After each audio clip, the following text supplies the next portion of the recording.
प्यारे विद्यार्थियों, आप देख रहे हैं हिंदी का क्वेश्चन पेपर और वायरल क्वेश्चन पेपर है और सारे सॉल्यूशंस डिस्कस करेंगे इस पेपर के माध्यम से। चलिए स्टार्ट करते हैं इस क्वेश्चन पेपर के सॉल्यूशन को। यहाँ पे खंड अ पूरा पैटर्न समझाने वाला हूँ कि किस तरह के क्वेश्चंस आपको देखने को मिलेंगे एग्जाम में, कौन से नंबर पे कैसा क्वेश्चंस आने वाला है, वो सारी चीजें मैं इस वीडियो के माध्यम से आपको बताने वाला हूँ। जो पहला पेपर में आपका क्वेश्चन आएगा वो 5 नंबर का आएगा, यानी कि एक आपको अपठित गद्यांश देखने को मिलेगा जिसके माध्यम से आपको प्रश्नों के उत्तर देने होंगे। तो पहला जो है आपको अपठित गद्यांश देखने को मिलेगा और उसमें 5 प्रश्न पूछे जाएंगे और सारे प्रश्न एक एक नंबर के रहेंगे। कुल मिलाकर के आपको यहां से 5 अंक प्राप्त होंगे और सभी में विकल्प मौजूद होंगे। तो पहले जो क्वेश्चन है इसकी बात करें तो देखिए यहां पर लिखा गया है, किसान का जीवन बनाने में ही भारत का सर्वोदय है। भारत का किसान देखभाल कर चलने वाला है। वह सदियों से अपना काम चतुराई से करता आ रहा है।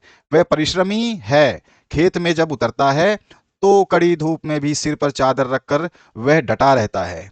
वह स्वभाव से मितव्ययी है। वह स्वभाव से कैसा है? मितव्ययी है। और उसे बुद्धू या पुराणपंथी कहना अपनी आंखों का अंधापन है। ठीक है, आंखों का अंधापन है। ठीक है, ये चीज आपको ध्यान रखनी है।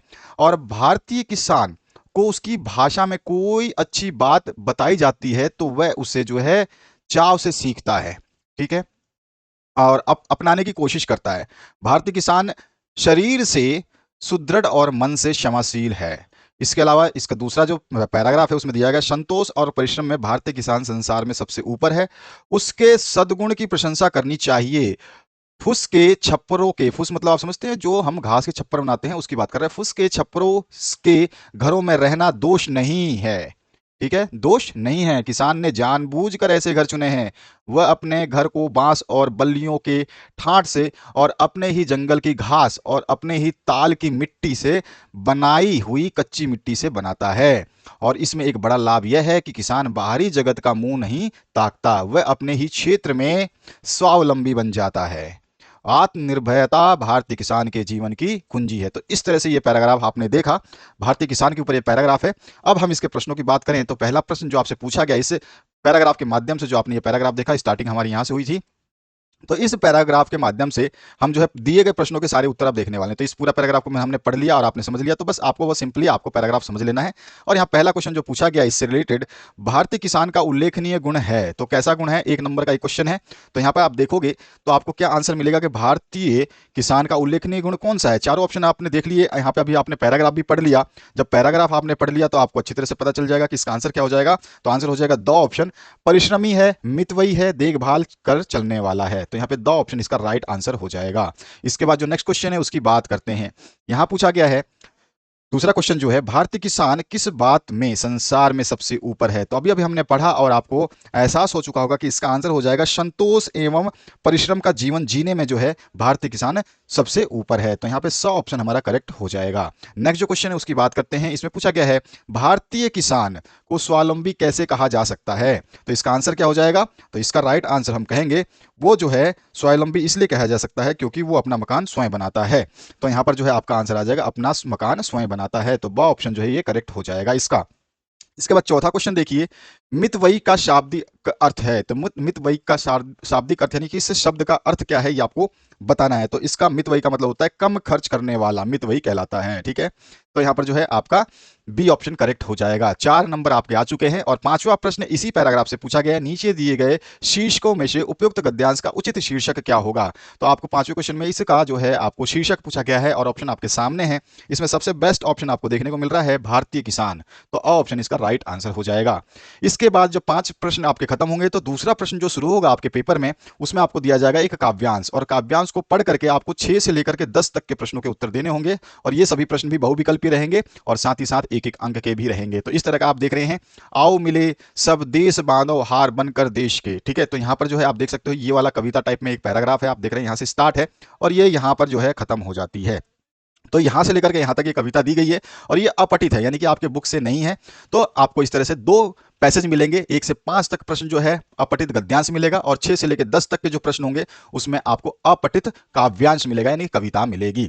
अब आगे इसके छठे प्रश्न की बात करते हैं। तो 6 से 10 तक के प्रश्न के उत्तर हम इसी कविता के माध्यम से देने वाले हैं जो कविता आपके सामने है। पहले प्रश्न की बात करते हैं और देखते हैं आपने आंसर सही एज्यूम किया है नहीं। छठा क्वेश्चन है, कवि किस प्रकार देशवासियों से मिलने की बात कह रहा है। तो आप अगर पढ़ चुके हैं वीडियो को पॉज करके तो इसका आंसर आपको मिल चुका होगा कि इसका आंसर हो जाएगा विविध पुष्पों के हार के रूप में मिलकर के रहने को कह रहा है, ठीक है ना। तो यहां पर जो है हम क्या कह सकते हैं, विविध पुष्पों के हार के रूप में, तो यानी कि ऑप्शन ही हमारे यहाँ पे करेक्ट हो जाएगा। सातवां जो प्रश्न है, देशवासियों के लिए एकता ही वर्णीय है क्योंकि, तो अगर आपने ये पैराग्राफ पढ़ लिया है तो आपको आंसर मिलेगा एकता के सभी कार्य सिद्ध हो जाते हैं। तो ये आपका सही होगा, या फिर आप बोलेंगे कि एकता से अलौकिक शक्ति प्रदान होती है। तो देशवासियों के लिए एकता वर्णीय इसलिए है क्योंकि एकता से अलौकिक शक्ति प्राप्त होती है। इसका राइट आंसर जो है ऑप्शन हो जाएगा अगर आपने कविता पढ़ी तो। इसके बाद जो नेक्स्ट क्वेश्चन है, इसमें आठवां प्रश्न पूछा गया है, सांप्रदायिक विविधता की तुलना की है। तो सांप्रदायिक विविधता की तुलना की है किससे है, तो हमारा क्या आंसर हो जाएगा। इसमें सही आंसर आप टिक करेंगे तो देश में अनेक संप्रदाय फैले हैं उससे की गई है। तो देश में अनेक संप्रदाय फैले हैं उससे की गई है। तो यहां पर जो है आपका ऑप्शन फिर से करेक्ट होता है आठवें प्रश्न का। और नौवें प्रश्न पूछा गया है, दो एक एकादश हुए पंक्ति का भाव व्यक्त करने वाला कौन सा कथन इसमें से सही है। तो दो और दो एकादश हुए, इसका मतलब क्या है, तो हमारा आंसर कौन सा हो जाएगा, दो और दो चार होते हैं। तो यहां पे भी आपका ऑप्शन करेक्ट हो जाएगा। इसके बाद जो नेक्स्ट प्रश्न है, इसमें पूछा गया जो उपयुक्त गद्यांश का उपयुक्त शीर्षक नीचे लिखे विकल्पों में से आपको छांटना है। तो यहाँ पे शीर्षक बताना है इस गद्यांश का कि क्या होगा। तो अगर आप देख रहे हैं, इस पूरे प्रश्न पत्र को पढ़ रहे हैं और समझ रहे हैं, तो आप आसानी से बता सकते हैं कि फूलों का हार जो है इसका उपयुक्त शीर्षक माना जाएगा। तो यहाँ पर जो है आपका कौन सा आंसर हो जाएगा, फूलों का हार, ऑप्शन करेक्ट हो जाएगा। अगले क्वेश्चन जो आपके 10 क्वेश्चन आपके एक एक नंबर के जो बहुविकल्पीय थे, ये हमने यहाँ पे समाप्त किए। तो यहाँ तक जितने भी प्रश्न थे ये सारे के सारे 1 मार्क्स के थे, ठीक है। और ये जो है 1 मार्क्स के टोटल आपने 10 किए, तो आपको यहाँ से 10 नंबर मिल जाने हैं और यहाँ तक आपके 10 नंबर कंप्लीट हो जाते हैं। 11वें प्रश्न की बात करें तो 11वें प्रश्न में जो क्वेश्चन होगा उसका आपके पैराग्राफ से कोई लेना देना नहीं होगा। अब इस 11वें प्रश्न में आपसे जो पूछा गया है उसको देखिए और समझिए। यहाँ पे बोल रहा है, नई दिल्ली में सब था खालिस्तान सिर्फ नाक नहीं थी, सिर्फ नाक नहीं थी। कथन का आशय आपको बताना है। तो इस कथन का आशय यहाँ पर अगर आप पढ़ते हैं तो अच्छी तरीके से देखेंगे कि नई दिल्ली में नेताओं ने सम्मान ताक पर रख करके एलिजाबेथ की अगवानी की। यही दिल्ली में सब तो था लेकिन नाक नहीं थी। नाक का मतलब है कि अपनी सम्मान जो है उन्होंने ताक पर रख दी थी केवल एलिजाबेथ की अगवानी के लिए। तो यहाँ पे ब ऑप्शन बिल्कुल आपका राइट आंसर हो जाएगा इस क्वेश्चन का। इससे पहले मैंने जो क्वेश्चंस आपको हिंदी के करवाए हैं उसको जरूर देखिएगा। ऑलरेडी मैं आपको पहला वीडियो दे चुका हूं, 16 तारीख को शाम को दे चुका था। और ये वीडियो जो है आपके लिए बहुत ही काम का है और इसके बाद और भी वीडियो मैं आपको दूंगा। हर सब्जेक्ट के वीडियोस की प्रिपरेशन कराऊंगा और जो बच्चे यहाँ से पढ़ रहे हैं उनको कोई भी कठिनाई नहीं होने वाली है। और सारे क्वेश्चंस के आंसर्स जब आपके होते हैं हम, तो वो बहुत बेहतरीन तरीके से हम कोशिश करते हैं आपको बताने की। यहाँ पे 12वां क्वेश्चन है, यहाँ पे सेवन सिस्टर्स वाटरफॉल नामक झरना किस नदी के किनारे स्थित है। सेवन सिस्टर पूछा गया है आपसे, ये कहां पर है, तो आपको अच्छी तरह से याद होगा अगर आपने पाठ पढ़ा है तो ये तिस्ता नदी के किनारे स्थित है। तो हमारा जो है आंसर हो जाएगा द ऑप्शन तिस्ता नदी। इसके बाद है रिक्त स्थानों की पूर्ति। तो 12 क्वेश्चन अगर आपने यहां से कर दिए टोटल, तो आपको यहां से मिल गए हैं 12 प्रश्न करें आपने एक एक नंबर के, तो आपने प्राप्त किए 12 नंबर यहां तक, ठीक है। अब आते हैं हम दूसरे प्रश्न की तरफ। पहले प्रश्न में 12 अंक के प्रश्न टोटल मिला के पूछे जाएंगे, जिसमें से 10 प्रश्न तो पैराग्राफ से होंगे और 11वां और 12वां प्रश्न पैराग्राफ से नहीं होगा। 11वां प्रश्न और 12वां प्रश्न जो है ये पैराग्राफ से नहीं होंगे, ध्यान रखना है। इसके बाद नेक्स्ट जो है रिक्त स्थानों की पूर्ति में पहला क्वेश्चन है, जिस संज्ञा से किसी वस्तु अथवा व्यक्ति के समूह का बोध हो तो उसको खाली स्थान संज्ञा कहते हैं। तो इसको हम कौन सी संज्ञा कहते हैं, तो उसको बोलते हैं हम समूहवाचक संज्ञा। कौन सी संज्ञा बोलते हैं, समूहवाचक संज्ञा। मेरे हिसाब से सभी ने आइडिया तो लगाया होगा और सभी का आंसर भी सही होगा। तो हम लिख देंगे यहाँ पर कि ये जो है आपका समूहवाचक संज्ञा का एग्जाम्पल है यानी कि उदाहरण है समूहवाचक, ठीक है। तो ये खालिस्तान में हमारा समूहवाचक आ जाएगा। इसके बाद जो नेक्स्ट क्वेश्चन है, जो शब्द बात कहने वाले, सुनने वाले अथवा जिसके विषय में बात हो रही है के लिए प्रयोग किया जाता है खालिस्तान सर्वनाम कहते हैं। तो उसे हम क्या कहते हैं, कौन सा सर्वनाम कहते हैं, तो उसको हम बोलते हैं पुरुषवाचक सर्वनाम, ठीक है। यहाँ पे क्या आ जाएगा, पुरुषवाचक सर्वनाम, पुरुषवाचक। अब इसके बाद जो है आपका नेक्स्ट क्वेश्चन है, इसमें नेक्स्ट क्वेश्चन में आपका जो थर्ड नंबर पूछा गया है, विशेषण शब्द पद जिस संज्ञा या सर्वनाम की विशेषता बताता है उसे क्या कहते हैं, तो उसे हम कहते हैं विशेषण, ठीक है। जो विशेषण किसी पद का या संज्ञा या सर्वनाम की विशेषता बताता है उसे हम विशेषण ही कहते हैं। तो हमारा आ जाएगा आंसर विशेषण, ठीक है। इसके बाद जो नेक्स्ट क्वेश्चन है, इसमें चौथा नंबर देखिए, हमने 3 प्रश्न कर लिए खालिस्तान के। अब आपका चौथा जो प्रश्न है, जिस क्रिया का फल कर्ता के बजाय कर्म पर पड़ता है तो उसे हम क्या कहते हैं, सकर्मक क्रिया कहते हैं, सकर्मक, ठीक है, सकर्मक क्रिया कहते हैं। और जो है अतिवृष्टि शब्द में खालिस्तान उपसर्ग है, तो इसमें आपको उपसर्ग बताना है जो शब्द में आगे की तरफ लगते हैं, जिसमें इसमें अति जो है इसमें आपका उपसर्ग है। और आनंदित बाधित शब्दों में, आनंदित में और बाधित शब्द में प्रत्यय का प्रयोग हुआ है। कौन सा प्रत्यय लगा हुआ है, तो इसमें लगा हुआ है इत प्रत्यय, ठीक है, जो शब्द के बाद में लगते हैं। तो यहाँ पर जो है अति उपसर्ग है और यहाँ पे इत प्रत्यय का प्रयोग हुआ है। तो इस तरह से जैसे ही आप 6 प्रश्न ये करते हैं तो यहाँ से आपको मिलते हैं 6 नंबर एक एक करके। तो यहाँ से फिर से आप 6 अंक प्राप्त कर लेते हैं, ऊपर आप 12 अंक प्राप्त कर चुके हैं। आगे बात करते हैं हम तीसरे प्रश्न की। जो तीसरा प्रश्न है इसमें टोटल आप जब देखेंगे तो आपको मिलेगा 12 प्रश्न। इस प्रश्न में जो है आपको 20 शब्दों की मैक्सिमम सीमा रहेगी कि 20 शब्द से ज्यादा आपको यूज नहीं करना है। 12 प्रश्न आपको करने हैं, 12 के 12 आपके मिलेंगे, इसमें अथवा ऑप्शन नहीं मिलेगा, याद रखना है। एक एक नंबर का ये प्रश्न होगा और जब इसको कर देंगे तो यहाँ से आप 12 अंक प्राप्त कर चुके होंगे। तो यहाँ पर अगर हम बात करें पहले प्रश्न की तो देखिए पहले प्रश्न में क्या बोल रहा है, अयादी संधि की परिभाषा लिखिए। तो अयादी संधि की परिभाषा क्या होती है, जब ए या ए, ठीक है, बड़ा छोटा ए और ए, या फिर छोटा ओ और बड़ा ओ, ठीक है, के बाद कोई भी भिन्न स्वर आकर मिलता है तो जो ए होता है वो अय में बदल जाता है और जो बड़ा ए होता है ये आय में बदल जाता है। ठीक है, यानी कि उसकी जगह पे ये प्रयोग होता है, और जो ओ होता है वो औ में बदल जाता है, यानी कि औ प्रयोग किया जाता है उसके स्थान पर, और जो ओ होता है बड़ा वाला ओ होता है उसके स्थान पर आव का प्रयोग हो जाता है। तो इस प्रकार से जो संधि बनती है उसी संधि को जो हम अयादी संधि कहते हैं। अब यहाँ पे देख सकते हैं ने प्लस अन, ठीक है, अब यहाँ पे ने प्लस अन नयन, अय में बदल गया, अय में बदल गया, ये अय में बदल गया, ठीक है, तो यहाँ पे नयन हो गया इसका। इसी तरह से भो प्लस अन तो भवन हो गया ये आपका, यहाँ पे भी अन में बदल गया। शो प्लस अ तो शव, औ में बदल गया, ये आप देख रहे हैं यहाँ पर औ बताया गया है, ये औ में बदल गया, ठीक है। इसमें ओ की मात्रा है, शो में ओ की मात्रा है, तो ये कैसा बदल गया, औ में बदल गया शव। और विधे यहाँ पे डबल ओ यानी कि औ की मात्रा है, तो ये कैसे बदल जाएगा, तो ये बदल जाएगा आओ में, तो विधायक, तो यहाँ पे अक है तो विधायक हो जाएगा। ये सारे के सारे एग्जाम्पल हैं, आपको थोड़ा सा याद रहना चाहिए, समझ में आना चाहिए। अगला जो प्रश्न है इसमें दूसरा क्वेश्चन पूछा गया, समास किसे कहते हैं। तो समास का मतलब क्या होता है, संक्षिप्तीकरण, यानी कि छोटा रूप। जैसे कि हम देखेंगे कमल के समान चरण, तो हम उनको क्या बोलते हैं, उनको हम छोटे शब्दों में बोलते हैं चरण कमल। अगर कोई बोलता है रसोई के लिए घर, तो हम इसको छोटे शब्दों में क्या बोलते हैं, रसोई घर। इसी तरह से घोड़े पर कोई सवार है तो उसको हम क्या बोलते हैं, घुड़सवार।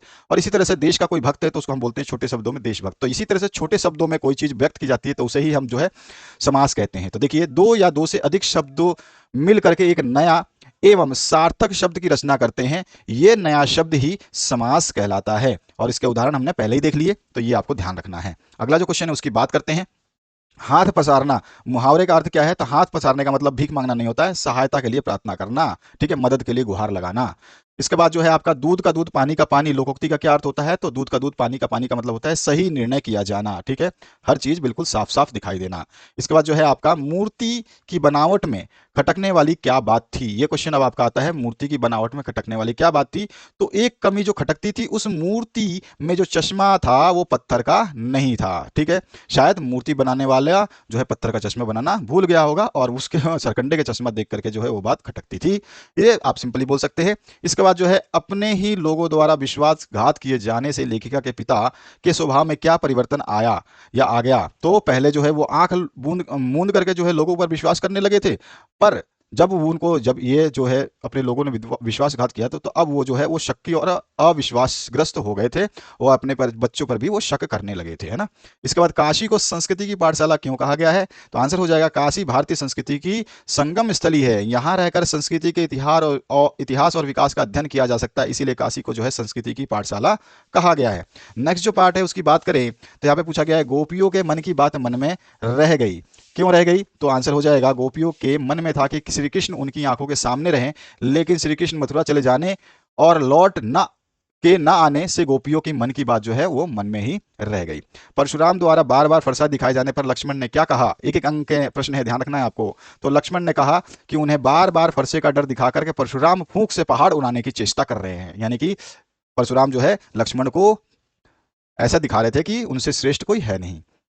अगला जो प्रश्न है इसमें 10वां, कहीं सांस लेते हो घर घर भर देते हो से कवि का क्या आशय है। तो यहाँ पर आशय क्या हो जाएगा, कवि ने फागुन को एक सजीव प्राणी मानते हुए कल्पना की है कि उसके सांस लेने से घर घर सुगंध से भर उठता है, तो ये इसका आंसर हो जाएगा।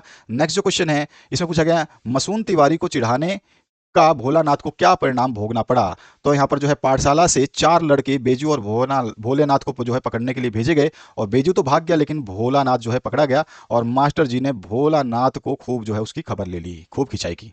इसके बाद 12वां जो प्रश्न है, युमथांग में चिप्स बेचती सिक्किम की युवती ने लेखिका से क्या कहा, उसे सुनकर लेखिका को कैसा लगा।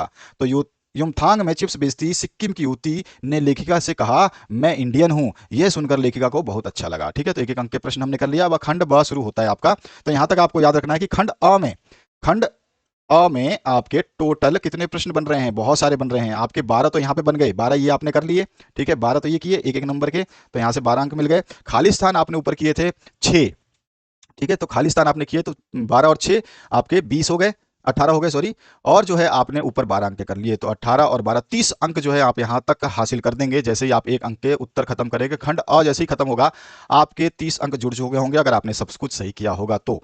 इसके बाद खंड ब जो है, अब यहां पर जो प्रश्न शुरू हो रहे हैं वो 2-2 नंबर के हैं, ठीक है। 13 टोटल प्रश्न आपको देखने को मिलेंगे इस खंड ब में। तो 13 खंड के हम जो प्रश्न पहले देखते हैं, 4 से लेकर 16 तक की बात कर रहा है ये, 4 से लेकर के 16 तक के प्रश्न 2-2 अंकीय हैं। अब यहां पे पहला जो प्रश्न है आप देख सकते हैं, कैप्टन चश्मे वाले को सामने देख हालदार साहब अवाक रह गए। आपके अनुसार इसका क्या कारण रहा होगा? तो आपको अपने हिसाब से बताना है। तो हम कहेंगे हालदार साहब की कल्पना थी कि कैप्टन जो है प्रभावशाली व्यक्ति का कोई स्वामी होगा, यानी कि कैप्टन जो है बहुत बड़ा चौड़ा लंबा आदमी, दिखने में नाम से जैसे कैप्टन बोलते हैं हम तो देखते ही हो किसी की छवि, तो उस तरह का उसको लगा था कि ऐसा होगा व्यक्ति। लेकिन उसकी कल्पना के विपरीत जो है कैप्टन एक बूढ़ा, कमजोर और लंगड़ा आदमी था। ऐसे निर्धन, बूढ़ा और कमजोर सा व्यक्ति भी देशभक्ति से ओतप्रोत हो सकता है, यह देख करके हालदार साहब अवाक रह गए, ठीक है। इसके बाद बाल बोगिन भगत प्रचलित सामाजिक मान्यताओं को नहीं मानते थे। पाठ के आधार पर उनके प्रसंगों का संक्षेप में उल्लेख कीजिए। 2 नंबर क्वेश्चन। तो देखिए उसके इकलौते पुत्र की मृत्यु होने के बाद भी जो है वो कहते हैं कि आत्मा से परमात्मा का मिलन का दिन है, इसमें आनंदित होने का अवसर बताते हैं वो, इसमें रोने धोने की बात नहीं करते हैं। प्रचलित मान्यताओं को वो ठुकरा देते हैं और केवल जो पुरुष को चिता में आग देने का अधिकार होता है उसका भी वो खंडन करते हुए अपने पुत्र वधू से जो है चिता को आग दिलवाते हैं। और विधवा पतोहू, जिस समय विधवा का विवाह नहीं होता था उस समय जो है वो उसके भाई को कहते हैं कि साथ लेकर जाओ, इसका पूर्ण विवाह करने का आदेश भी देते हैं। समाज में विधवा विवाह पर उस समय जो है रोक थी, लेकिन उनको उसकी कोई भी चिंता नहीं थी। तो ये सारी चीजें जो है इनको एक अलग ही स्वभाव का व्यक्तित्व प्रदान करते हैं। इसके बाद जो है नवाब साहब का साह सहसा भाव परिवर्तन, यानी कि अचानक से जो भाव परिवर्तन हुआ वो अच्छा नहीं लगा ना। नवाब साहब का भाव परिवर्तन कैसा था और वह लेखक को अच्छा क्यों नहीं लगा, ये हमें बताना है। 2 अंक की प्रश्न है ये। तो यहाँ पर जो है क्वेश्चन का आंसर हो जाएगा, लेखक जब डब्बे में प्रवेश करता है तो नवाब साहब उसके प्रति उपेक्षा का भाव दिखाते हैं ना, और लेखक के आ जाने से वह जो है असंतुष्ट दिखाई दे रहे थे। और कुछ देर बाद जो है नवाब साहब अचानक ही लेखक को जो है आदाब अर्ज करके, यानी कि नमस्कार करते हुए खीरे का शौक फरमाने की पेशकश भी करते हैं। और उनका ये अचानक बदला हुआ परिवर्तन देख करके लेखक को अच्छा नहीं लगा कि स्टार्टिंग में तो वो उससे उखड़े हुए थे और बाद में जो है उससे वो परिवर्तित होकर के बातें करने लग गया। उसने सोचा कि नवाब साहब शराफत का दिखावा करके उसे जो है आम आदमियों की तरह जो अपना मुरीद बनाना चाहते थे। तो ये लेखक को इस बात से संतुष्टि नहीं हुई, दुख हुआ। बिस्मिल्लाह खां 80 बरस से खुदा से क्या मांगते आ रहे थे और सजदे में गिड़गिड़ाकर क्या कहते हैं, ये भी 2 अंक का प्रश्न है। सारे 12 आपके आगे तक के जितने 14 तक के प्रश्न हैं वो सारे हम 2 अंक के ही देखने वाले हैं। बिस्मिल्लाह खां जो है 80 बरस के जो है खुदा से 80 बरस से जो है खुदा से सच्चे सुर का वरदान मांगते आ रहे थे। वे अपनी शहनाई वादन में जो है ऐसा प्रभाव चाहते थे कि श्रोता उनकर सुन करके जो है परम आनंद में जो है वो चला जाए। साथ ही साथ वे 5 वक्त जो है नमाज पढ़ते और हर नमाज के वक्त जो है खुदा से गिड़गिड़ाते हुए याचना करते कि वह उसको ऐसा सच्चा सुर प्रदान करे जिसे सुनकर के श्रोता, यानी कि जो सुनने वाला है, उसकी आंखों से सच्चे मोतियों जैसे आंसू सहज भाव से निकल पड़े और श्रोता उनकी सहनाई सुनकर भाव विभोर हो जाए। ये वरदान वो जो है वो मांगते थे। इसके बाद जो नेक्स्ट क्वेश्चन है इसमें पूछा गया, गोपियों को कृष्ण में ऐसे कौन कौन से परिवर्तन दिखाई दिए जिनके कारण अपना मन जो है वो वापस लेने की बात करती हैं। तो देखिए गोपियां जो है श्री कृष्ण से प्रेम करती थी, उनका मन जो है माखन चोर श्री कृष्ण ने चुरा लिया था। तब श्री कृष्ण जो है सच्चे प्रेमी थे और मथुरा जाकर के जो है वो बदल गए। और प्रेमी की सरलता, मतलब सरलता से त्याग कर उन्होंने राजनीति, यानी जो भी प्रेम उन्होंने किया था उसको छोड़ करके उन्होंने राजनीति में छल कपट अपना लिया था। अब वह जो गोपियों से भी प्रेम नहीं करते थे और उन्हें जो है ब्रज में वापस आने का भी जो अपना वचन तोड़ दिया था। ऐसी स्थिति में गोपियां चाहती थी कि उनका मन उसको वापस मिल जाए जिसे श्री कृष्ण अपने साथ लेके चले गए थे। अगला जो है लक्ष्मण परशुराम संवाद प्रसंग में कविवर तुलसी कि किस काव्यगत विशेषताओं को के दर्शन होते हैं, संक्षेप में आपको लिखना है। तो यहाँ पर हम कह सकते हैं लक्ष्मण परशुराम संवाद में जो है कविवर तुलसीदास की काव्यात्मक प्रतिभा का अनूठा उदाहरण देखने को मिलता है। इस प्रसंग में कवि ने संवाद परक वर्णन शैली में अपनी कुशलता का पूरा प्रमाण दिया है और संवादों की भाषा पात्रों और परिस्थितियों के अनुरूप जो है इसमें ढाला गया है। संवाद बड़े सटीक और चुटकुले हैं और चुटकीली है और साथ ही साथ संवादों के पात्रों के चित्र पर जो है पूरा प्रभाव पड़ता है और संवाद की रोचक योजना में इस प्रसंग को बड़ा ही नाटकीय बना दिया है। तो इनमें से आप जो है 2 लाइनें लिख सकते हैं। कवि कन्यादान कविता के माध्यम से क्या संदेश देना चाहता है? तो अच्छी तरह से आप जानते हैं कि जो कवि है, कन्यादान के माध्यम से ये संदेश देना चाहता है कि नारी को वो जागृत करने की इसमें बात करता है। वो अपनी क्षमता और अपने गुणों से उसमें परिचित कराना चाहता है नारी को। नारी को कहता है कि उनका जो रूप, सौंदर्य, गहने इत्यादि जो है वो नारी के व्यक्तित्व को जो है बंधनों में बांध करके उसे जीवन भर पुरुष पर आश्रित बनाए रखने के लिए मोहक षड्यंत्र होते हैं। और इनसे जो है वो उनको कहता है कि इनसे जो है मुक्त होकर के हर प्रकार की हीनता, दीनता, दुर्बलता का त्याग कर देना चाहिए, जो उसे नारी होने के नाम पर बंधनों में बांधते हैं तथा उसके स्वतंत्र व्यक्तित्व की हत्या करते हैं। तो ये जो है इस माध्यम से संदेश देना चाहते हैं। उत्साह किस प्रकार की कविता है, इसके माध्यम से कवि क्या बताना चाहता है? तो उत्साह जो है ये किस प्रकार की कविता है? तो कह सकते हैं ये उत्साह जो है एक आह्वान या संदेशपरक कविता है। और इसमें जो है कवि इसके माध्यम से, उत्साह के माध्यम से रचनात्मक क्रांति और नवचेतना का संदेश देना चाहते हैं। और वो चाहते हैं वो कि जो है, और उनका जो संदेश है वो बादल के माध्यम से दिया गया है। और कवि जो है समाज में समर्थ लोग, जो बड़े लोग हैं, उनको संदेश देना चाहते हैं कि वे अभाव, शोषण और कष्टों से पीड़ित लोगों के प्रति सहानुभूति और संवेदनशीलताएं दिखाएं, उनके कष्टों को दूर करने का प्रयास करें। इसके बाद जो नेक्स्ट क्वेश्चन है इसमें पूछा गया, माता का आंचल नामक पाठ में लेखक ने तत्कालीन समाज के पारिवारिक परिवेश का जो चित्रण किया है उसे अपने शब्दों में लिखिए। उसके बाद आइए आपका जो इसका आंसर है वो देख लेते हैं। माता का आंचल पाठ में लेखक ने ग्रामीण अंचल और उसके चरित्रों का जो आकर्षण चित्र प्रस्तुत किया है। इसमें बालक के खेल, उत्सुकता, माता की ममता, पिता का दुलार, लोकगीत इत्यादि को शामिल किया है। और शहर की जो चकाचौंध है उससे अलग जो है एक गांव की सहज चित्र जो है प्रस्तुत किया है। और बाल मनोभाव भी वहां पर व्यक्त किया गया है, जिसका सुंदर चित्रण वहां पे देखने को मिलता है।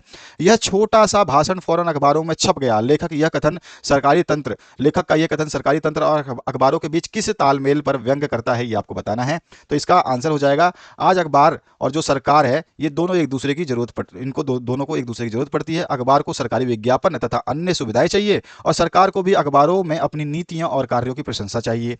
अपनी अपनी स्वार्थ सिद्धि के लिए दोनों एक दूसरे का जो है लिहाज करते हैं, एक दूसरे की बात सुनते हैं, समझते हैं। और सरकार और समाचार पत्र के बीच में जो ये आपस का गठबंधन है ना, ये जो गठबंधन है ये प्रजातंत्र यानी कि आम लोगों के लिए जो है शुभ नहीं हो सकता, क्योंकि वो अपनी मर्जी से चलाते हैं, अपनी मर्जी से छापते हैं। जो खबर सरकार बोलती है भाई ये छाप दो, तो वो छाप देते हैं। तो ये चीज़ जो है ये सही नहीं है, जबकि अखबार को जो है जनतंत्र का पैरी कहा गया है ना। यहाँ पर जो है आप देख सकते हैं 14 नंबर क्वेश्चन, यहाँ पे कटाव के प्राकृतिक सौंदर्य को देख करके लेखक के मन में क्या भावनाएं उमड़ रही थी? तो उसके अंदर जो है दिव्य सौंदर्य जो है उसको लग रहा था, वो वैदिक ऋषियों के वातावरण को जो है ऐसा महसूस कर रही थी कि यहाँ पर ऐसा वातावरण है जो वेदों की रचना करी होगी जिसने, ठीक है, उस समय लोगों ने। और जीवन के महान सत्यों की खोज भी यहीं की होगी। और सर्वे भवन्तु सुखिनः यानी कि सभी सुखी हों जैसे उदार विचार जो है उनके हृदय में यहीं जागृत हुए होंगे। तो इस तरह से जो है आप कह सकते हैं प्राकृतिक सौंदर्य देख करके जो है उनको ऐसा अनुभव हुआ होगा।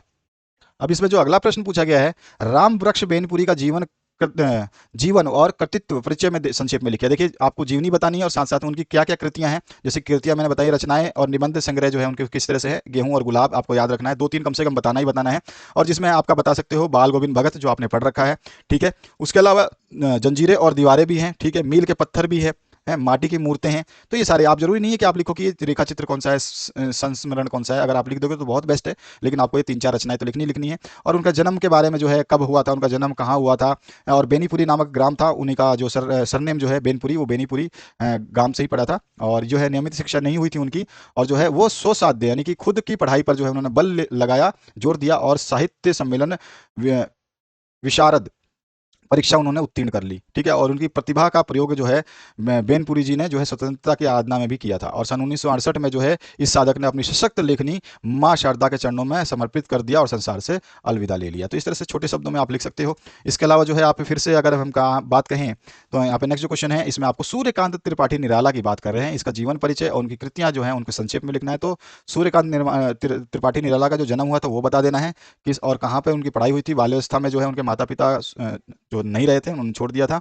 और उसके बाद जो है युवावस्था में उनकी पत्नी, भाई भाभी, चाचा जो भी उनके फैमिली के मेन सदस्य थे, वो जो है महामारी की भेंट चढ़ गए। और अंत में जब उनकी बहुत प्यारी पुत्री थी सरोज, वो भी उनको छोड़ करके परलोक चली गई, तो उनकी मृत्यु ने इस तांडव से जो है निराला पूरी तरह से टूट गए थे। उनका मतलब पूरी फैमिली खत्म हो गई थी और कोई एक्सीडेंट नहीं था, एक महामारी के कारण। और उनकी करुणा व्यथा जो है सरोज स्मृति रचना के अंदर जो है खूब आप पढ़ सकते हैं। उनके पूरी जीवनी उन्होंने उसमें लिख दी है। और सन 1961 में हिंदी के इस निराले साहित्यकार का जो है निधन हो गया या स्वर्गवास हो गया।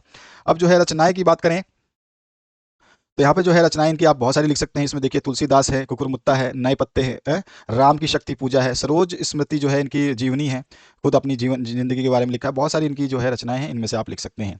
अगला जो प्रश्न है इसमें खंड स शुरू होता है। तो हमने बताया था कि आपको 16 प्रश्न जब आप करेंगे तो यहाँ पर 16 प्रश्न आपने देखे, और 16 प्रश्न जो है टोटल मिला के ये अप्रोक्सीमेटली 4 से लेकर 16 तक थे। तो 4 से अगर हम 16 की बात करें तो ये होता है 4, 5, 6, 7, 8, 9, 10, 11, 12, 13, 14, 15, 16। तो ये अप्रोक्सीमेटली 13 क्वेश्चन होने चाहिए। 1, 2, 3, 4, 5, 6, 7, 8, 9, 10, 11, 12, 13। तो 13 इंटू 2, अगर आपने यहाँ तक 13 प्रश्न कर लिए ये वाले 4 से लेकर 16 तक के, तो 2-2 अंक के थे, 13 दूनी 26 अंक यहाँ से आप प्राप्त कर चुके, और पहले आप 30 अंक प्राप्त कर चुके थे। इस माध्यम से आप 56 अंक प्राप्त कर चुके हैं यहाँ तक अगर आप सॉल्यूशन कर देते हैं तो।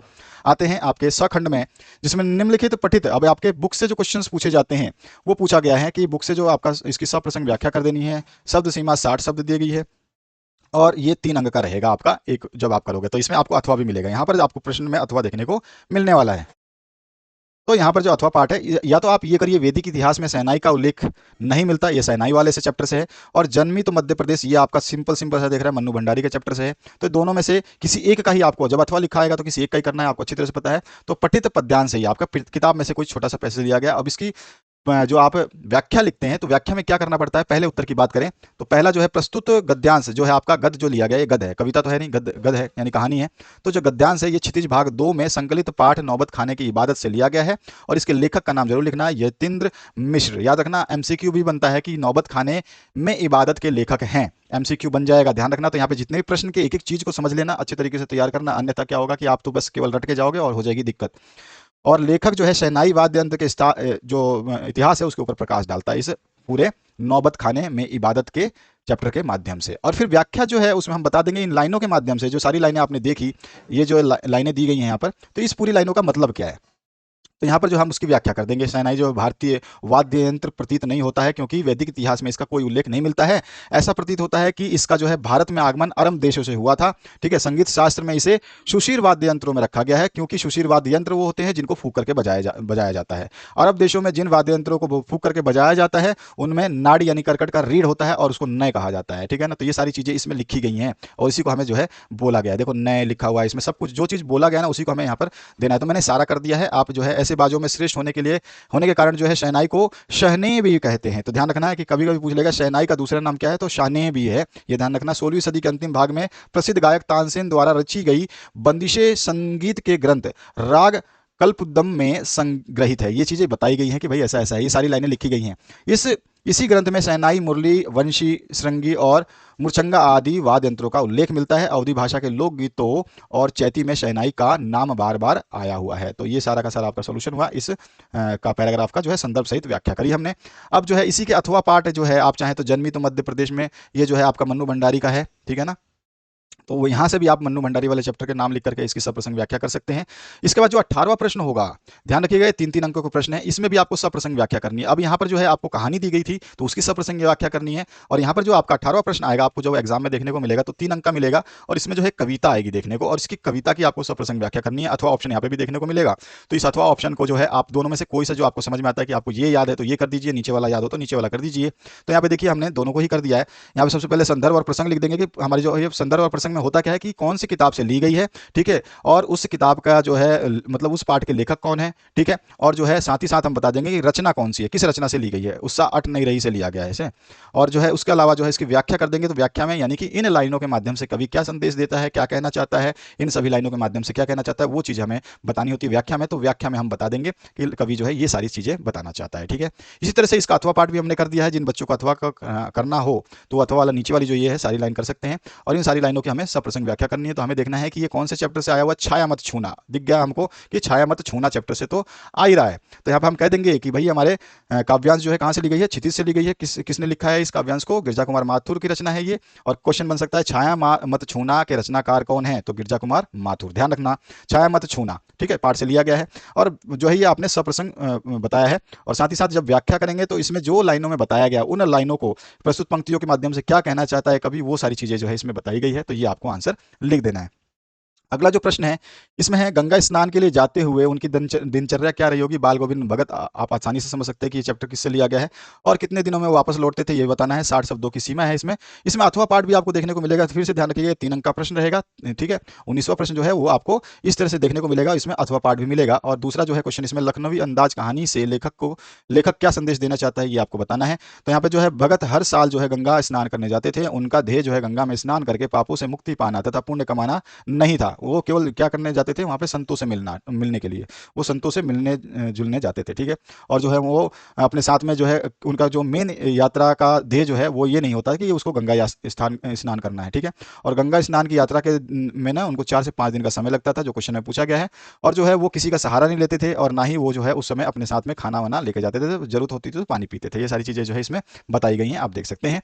3 अंक का प्रश्न है तो आपको थोड़ा ढंग से लिखना होगा। 20वां जो प्रश्न है इसमें पूछा गया है सूरदास के संकलित पदों में भक्ति के किस स्वरूप को प्रतिष्ठित किया गया है, इसको आपको बताना है। तो 3 अंकों का इसमें आपको आंसर देना है, या फिर आप इसका अथवा पाठ भी आपको देखने को मिलेगा 20वें प्रश्न में। इसमें भी आपको तीन अंक के जो प्रश्न पूछे जा रहे हैं, इसका भी शब्द सीमा 60 ही है। जिसमें पूछा गया कवि निराला की कविता अट नहीं रही से क्या प्रेरणा मिलती है, ये आपको बताना है। तो आप सबसे पहले सूरदास के पदों की क्या क्या विशेषताएं हैं जो पूछा गया है वहां पर प्रतिष्ठित किया गया है वो चीजें बता देंगे। अगर आप अथवा करना चाहें तो अगर आप ये ऊपर वाला कर देते तो अथवा नहीं करना है, और अथवा करना चाहते हैं कि कवि निराला की जो कविता है अट नहीं रही उससे आपको क्या प्रेरणा मिलती है, ये चीज अगर आपको बतानी है तो आप जो है इस पैराग्राफ के माध्यम से बता सकते हैं। ये पूरा का पूरा जो है यहाँ पर हमने इसका आंसर लिख दिया है, तो इस तरह से इसका आंसर जो है कंप्लीट माना जाएगा। आप इसको पढ़ेंगे तो आपको समझ में आ जाएगा क्योंकि बड़े ही सुंदर शब्दों में लिखा गया है। इसके बाद आपका जो खंड द है, बड़ा प्रश्न जो इसमें शुरू होता है, जिसमें निबंध लेखन, विज्ञापन लेखन आएगा और पत्र लेखन आएगा, तो खंड द में आएगा। खंड द जो है इसमें आपके सारे प्रश्न जो है 4-4 अंक के होंगे। 23 प्रश्न आपको देखने को मिलेंगे। पहला जो है आपको निबंध रचना करनी होगी जिसमें 300 से 350 शब्दों का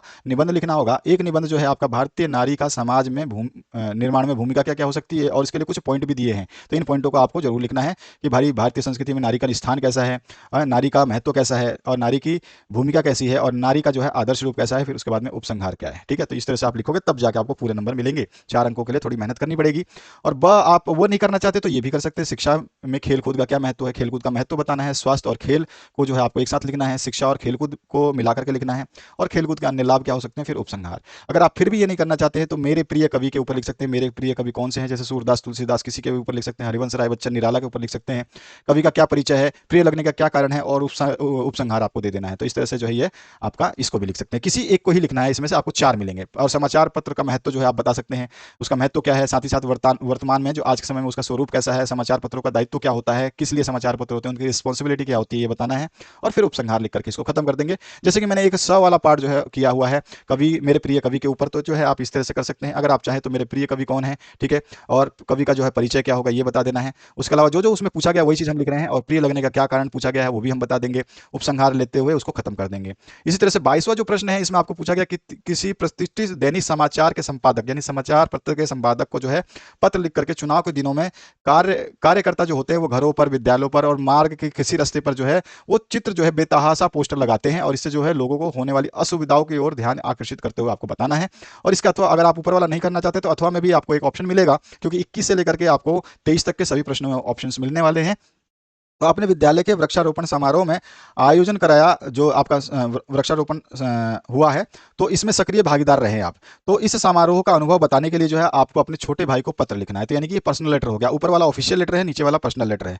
तो आप जो है अगर लिखेंगे, सबसे पहले अगर हम बात करते हैं कि आप लिखना चाहते हैं ऑफिशियल लेटर, ये वाला लेटर लिखना चाहते हैं, तो सबसे पहले तो आपको जो है एड्रेस डालना है अपना, ठीक है, और उसके बाद में डालना है दिनांक, ठीक है। कोई भी आपको जब इसमें नहीं दिया गया है कि कहाँ है, तो एड्रेस आप अपनी मर्जी से कोई भी यूज़ कर सकते हैं। अगर इसमें दे देता है क्वेश्चन में कि ये एड्रेस है, तो वो एड्रेस को यूज़ करना। फिर उसके बाद में सेवा में और संपादक महोदय, आप दैनिक भास्कर को लिखें, चाहे टाइम्स ऑफ इंडिया को लिखें, चाहे नवभारत टाइम्स को लिखें, या फिर आप और भी बहुत सारे न्यूज़पेपर्स जो हैं, हिंदुस्तान टाइम्स को लिखें, प्रभात खबर को लिखें, किसी को भी लिखें, तो आपको जो है उसका जरूर डालना है कि कौन सा आप अखबार को लिख रहे हैं और वो कहाँ पे आप लिख रहे हैं। जैसे कि आपने यहाँ पे एड्रेस जयपुर डाला है तो वो भी आपका नीचे वाला एड्रेस भी जयपुर का ही होगा। फिर आपको विषय जरूर मेंशन करना है। जो ऑफिशियल लेटर होगा, जिसको बोलते हैं हम कार्यालय पत्र, ऑफिशियल लेटर में हमेशा जो है एड्रेस आएगा, और वो भी कौन सा, दोनों एड्रेस। एक तो आपका एड्रेस भी आएगा, आपका तो आएगा ही, और साथ ही साथ जिसको भेज रहे हैं तो भेजने वाले का मतलब पाने वाले का पता भी आएगा। तो पाने वाले का भी आपको लिखना पड़ेगा, ठीक है। तो आपका पता तो आएगा और पाने वाले का, दोनों का। तो आपका पता तो ये हो गया छोटा सा, ठीक है। यहाँ पर आपने अपना पता लिखा, उसके नीचे लिखा दिनांक, और उसके बाद जो है आपको लिखना है जिसको लिख रहे हैं ये पत्र, उसका एड्रेस। तो ये दोनों पत्र एड्रेस आते हैं। लेकिन जो ये आपका भाई वाला पत्र है, इसमें आपका 2 एड्रेस नहीं आता, केवल इसमें आपका ही पता आएगा बस, ठीक है। ये चीज़ ध्यान रखना है, मैं बता रहा हूँ। अब जैसे पोस्टर लगवाने के कारण होने वाली कौन कौन सी असुविधा है उसका आपने विषय डाल दिया, मान्यवर डाल दिया, और जो है यहाँ से आप पूरा का पूरा इस तरह से जैसे हमने लिखा है इसको आसानी से लिख सकते हैं। तो इस तरह से ये आंसर हो जाएगा। तो ये पूरा का पूरा पोर्शन जो है आप नोट कर लीजिएगा। और फिर इसके बाद आइए आप इसको, आपको अगर आपका नाम दिया है तो आपको वो नाम यूज़ करना है, अगर आपका नाम नहीं दिया है तो आप कुछ भी नाम जो है लिख सकते हैं, क ख ग घ भी लिख सकते हैं, कोई दिक्कत नहीं होगी। इसके अथवा में जो है आपको छोटे भाई को पत्र लिखना है जिसमें आपको वृक्षारोपण के बारे में थोड़ी जानकारी देनी है, तो एड्रेस उसमें भी मेंशन नहीं है, तो एड्रेस केवल आपको अपना लिखना है। मैंने बताया था केवल आपका एड्रेस आएगा, ठीक है, उसके नीचे दिनांक आ जाएगा, और उसके बाद सीधे सीधा आप विषय नहीं लिखा जाता इसमें, सीधे सीधा आप जो है अपने भाई का नाम, जो भी आपको सिस्टर का जिसको भी लिखना है, ठीक है, उसको लिखते हुए और जो है आप अपना विवरण दे देंगे, और इस तरह से जो आपको इसको लिखना होगा, ठीक है। और तुम्हारा शुभ चिंतक लिखते हुए अगर आपको नाम दिया हुआ है क्वेश्चन में तो आप उसका यूज करेंगे, अगर नाम नहीं दिया तो आप अपना नाम या फिर किसी दोस्त का नाम भी लिख सकते हैं। 23वां जो इसमें जो है पर्यावरण के प्रति जागरूकता बढ़ाने के लिए जो है आपको विज्ञापन तैयार करना है, ठीक है, ये चीज आपको ध्यान रखनी है, विज्ञापन इसमें आपको तैयार कर देना है एक।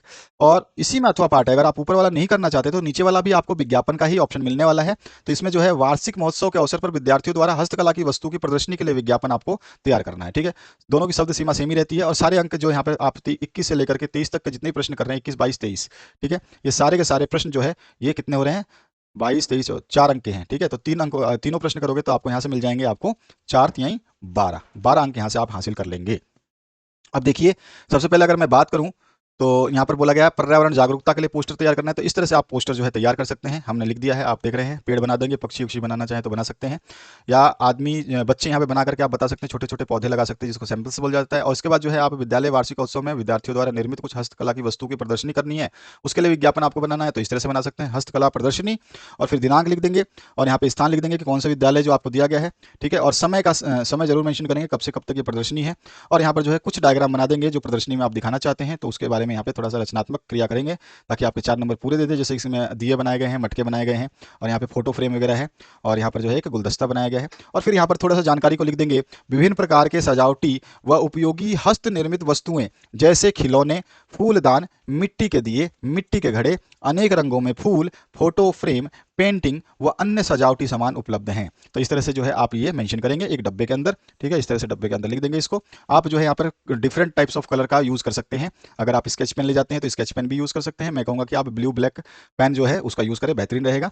और जो है आप सौजन्य से लिख देंगे कि कौन से विद्यालय द्वारा किया गया है, और उसके छात्रों की ओर से ऐसे लिख देंगे। संपर्क करने के लिए आप XXX करके मोबाइल नंबर लिख देंगे, और कृपया अधिक से अधिक संख्या में आकर के विद्यार्थियों का उत्साह बढ़ाए। ये बहुत इंपॉर्टेंट चीज है जिसको आपको लिखना होता है, ठीक है, कि कृपया अधिक से अधिक संख्या में आकर के विद्यार्थियों का उत्साह बढ़ाएं। तो इस तरह से ये क्वेश्चन पेपर आपने देखा जिसका सॉल्यूशन हमने डिस्कस किया, और आगे आपके हर सब्जेक्ट के सॉल्यूशंस अपलोड किए जाएंगे। आप उनको बेहतरीन तरीके से देखें, तैयार करते रहें, आपको कोई भी इशू नहीं होगा। सारे पेपर्स को जरूर पढ़ें, जो मैंने मॉडल पेपर पहले करवाया था बोर्ड का उसको जरूर देखें, और अभी मैंने 16 तारीख को जो पेपर आपको डाला है वो देखिए, और ये पेपर अभी डाल रहा हूँ इसको देखिए, और भी बहुत सारे पेपर्स जो आपके लिए आते रहेंगे उनको देखते रहिए, आपको कोई भी परेशानी नहीं होने वाली। Thank you very much. Share करना बिल्कुल ना भूलें। अगर आपको अपडेट नहीं मिले तो चैनल को सब्सक्राइब करके बेल आइकन क्लिक कर लें।